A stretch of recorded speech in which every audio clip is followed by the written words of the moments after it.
পরিযায়ী শ্রমিক খুনে জ্বলছে বেলডাঙ্গা। সকাল থেকে বিক্ষোভ, ট্রেন অবরোধ করে উত্তপ্ত গোটা এলাকা। এ নিয়েই সরব হলেন এবার মুখ্যমন্ত্রী। দাঙ্গার প্ররোচনা দেওয়ার অভিযোগ তুলে নাম না করে বিধায়ক হুমায়ুন কবিরকে নিশানা করলেন মুখ্যমন্ত্রী। দেখুন। শুক্রবার সকালে ঝাড়খণ্ডে উদ্ধার হয় মুর্শিদাবাদের বেলডাঙ্গার বাসিন্দা আলাউদ্দিন শেখের দেহ। খবর পৌঁছানোর পরেই শিয়ালদহ লালগোলা শাখার মহেশপুর রেল লাইনে বসে পড়ে উত্তেজিত জনতা। লাইনে ফেলে দেওয়া হয় বাঁশ, দাঁড়িয়ে পড়ে লোকাল ও এক্সপ্রেস ট্রেন। আবার 12 নম্বর জাতীয় সড়ক অবরুদ্ধ করে একদল। রাস্তার ওপর একের পর এক জ্বালানো হয় টায়ার। খবর পেয়েই ঘটনাস্থলে যায় বিশাল পুলিশ বাহিনী। বিক্ষোভ তোলার চেষ্টা করা হলেও বিশেষ লাভ হয়নি। পুলিশের সঙ্গে বচসায় জড়ায় বিক্ষুব্ধরা। ধুন্ধুমার পরিস্থিতি তৈরি হয়। যে ছেলেটা মরে গেল তার দায় কে নেবে? দাবিটা পরের কথা। কালকে আমি যাব, কালকে আপনি যাবেন, আপনার উপরে তো মারা হবে, আপনাকেও মারা হবে বেঁচে বেঁচে। তখন আপনারা কি করবেন বলুন? এটা ফিরে আসবে না। টাকা তো সবাই কম বেশি ইনকাম করে, টাকা দিলে তো সব তো সমস্যার সমাধান হয় না। আগামী দিনে যে বিপদ আসছে, এই বিপদ থেকে আমরা কিভাবে উদ্ধার হবো সেই আগে আমাদের ভাবতে হবে।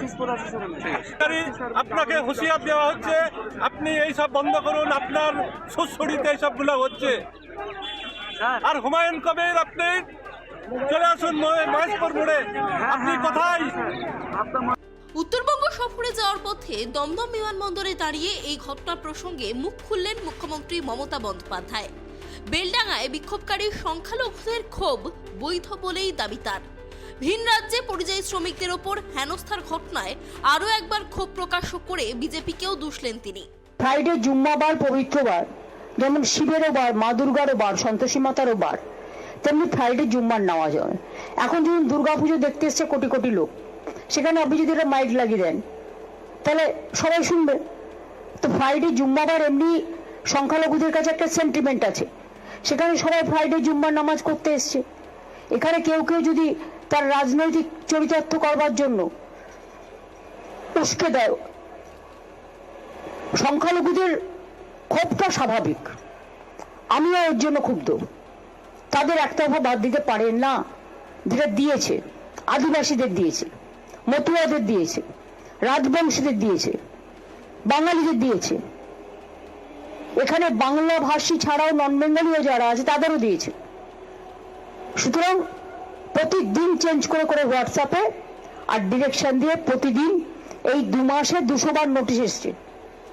বিএলওরা প্রেসারে পাগল হয়ে যাচ্ছে। ইতিমধ্যে 100 জনের মতো লোক মারা গেছে। এটা আপনাদের বুঝতে হবে কি সাংঘাতিক সিচুয়েশন। এরা ইচ্ছা করে বাংলায় দাঙ্গা লাগানোর চেষ্টা করছে। বিজেপির প্ল্যান এটা। নিজেরা ভোটে পারবে না তাই ভোট পাকাচ্ছে, করছে লুট, বলছে ঝুট। মুখ্যমন্ত্রীর কথায় কারা ওখানে দাঙ্গা করেছে সবাই জানে। এই নিয়ে পাল্টা সরব হন হুমায়ুন কবির। বলেন, প্রমাণ পেলে মুখ্যমন্ত্রীকে বলুন আমার নামে এফআইআর করতে। তোপ দাগেন অধীরকেও। যে হুমায়ুন কবিরের তাহলে এত পাওয়ারফুল যে হুমায়ুন কবির 6টার সময় বাড়ি থেকে ডিপারচার্জ নিয়ে কলকাতার উদ্দেশ্যে বেরিয়েছে। ঘটনাটা কটার সময় থেকে হয়েছে লোকাল বেলডাঙ্গা থানার প্রশাসনকে খোঁজ নিন, মুর্শিদাবাদের পুলিশ সুপার কে সানিরাজকে খোঁজ নিন, অ্যাডিশনাল এসপি মজিদ খানকে খোঁজ নিন।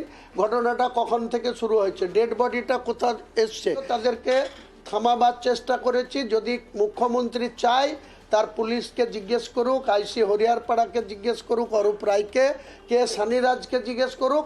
অন স্পটে আমি কতটা লোক পাঠিয়ে কতভাবে কন্ট্রোল করেছি। তার মধ্যে ওখানে কিছু উশৃঙ্খল যুবক, তারা হয়তো কেউ পাথর ছুটছে, কেউ যেটা কাম্য নয়, আমি কোনোদিন সাপোর্ট করিনি, আগামী দিনেও করবো না। আর মুখ্যমন্ত্রী এসব মিথ্যা কথা এর আগেও অনেক বলেছে। কখনো হুমায়ুন কবিরকে স্ট্রংম্যান বলে, আবার সাসপেন্ড করে দেওয়ার 1 ঘন্টার মধ্যে বক্তৃতাতে পোকামাকড় বলে, গদ্দার বলে। উনি কত রকমের গদ্দার তার জবাব আগামী দিনে ইলেকশনে দিবে মুসলমান ভাই।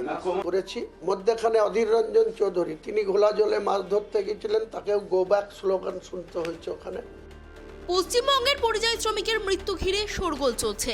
রাজনৈতিক বিতর্ক চললেও প্রশ্ন উঠছে ভিন রাজ্যের শ্রমিকদের নিরাপত্তা নিয়ে। Bureau report, KTV Bangla.